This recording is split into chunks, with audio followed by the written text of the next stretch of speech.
It's Monday in the Breakfast Club, and I am not Got That Funk. He had another engagement, so he asked me to stand in. For those of you who don't know me, I am Serious Mind. I used to be on the old Breakfast Club.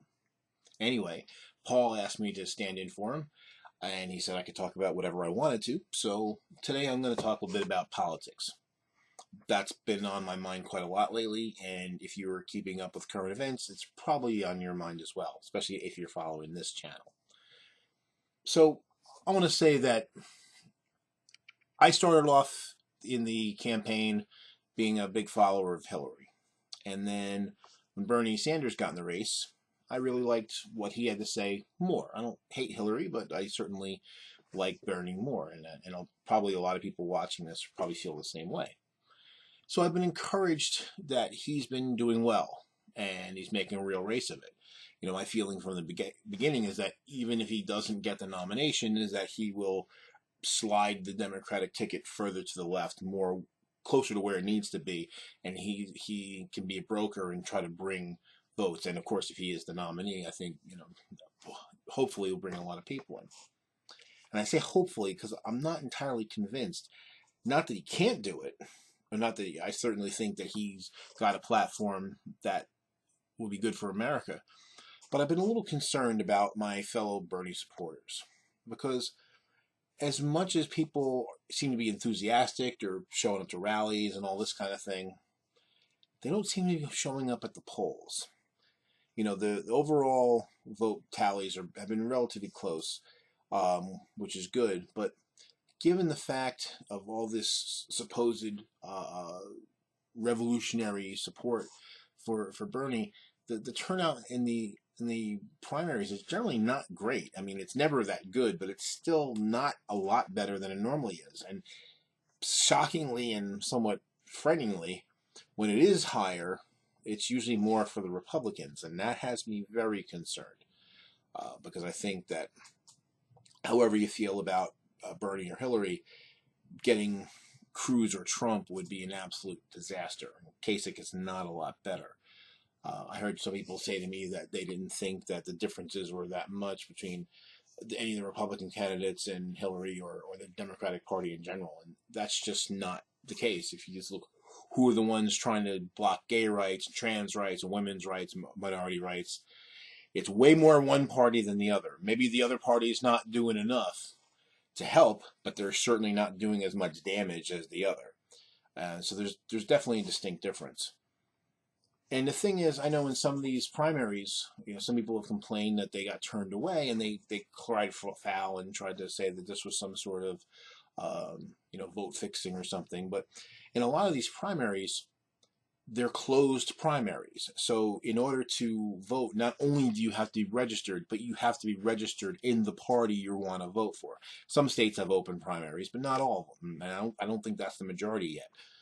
So it bothers me that in the time where we have instant communication, we have the internet, we have the greatest tool for gathering information in the history of humanity. All of the knowledge of human history is contained somewhere on the internet if you know how to look for it. And yet people are basically showing up gormless and not knowing and not realizing. In some cases, they weren't even registered to vote at all. And then they're complaining, and that's really kind of silly and sad.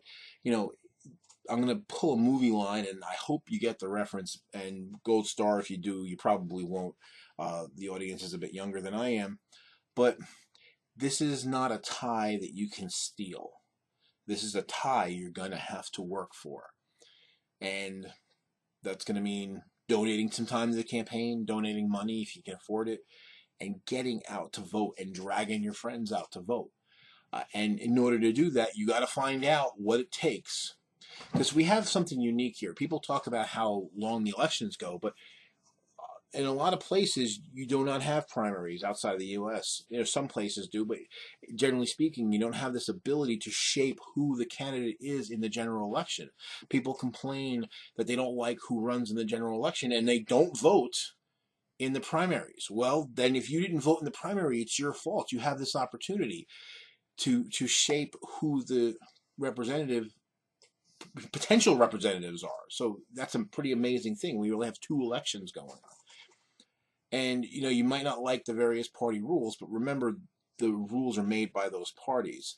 You have to deal with them, and you may not like them, but that's the way they are. So find out what they are and make it happen. If you're supposedly passionate about making change, then you have to be part of that change. You can't sit back and demand change and then complain after you did nothing to help that change come about. So, probably not what you want to hear, but I think it's what you need to hear. Nothing worth having comes easy. And, if you think like I do as far as what change we need, then you need to take the steps that it's going to take to make it happen. And, hopefully we'll get what we want. Because otherwise, I think we're potentially heading down a dark road.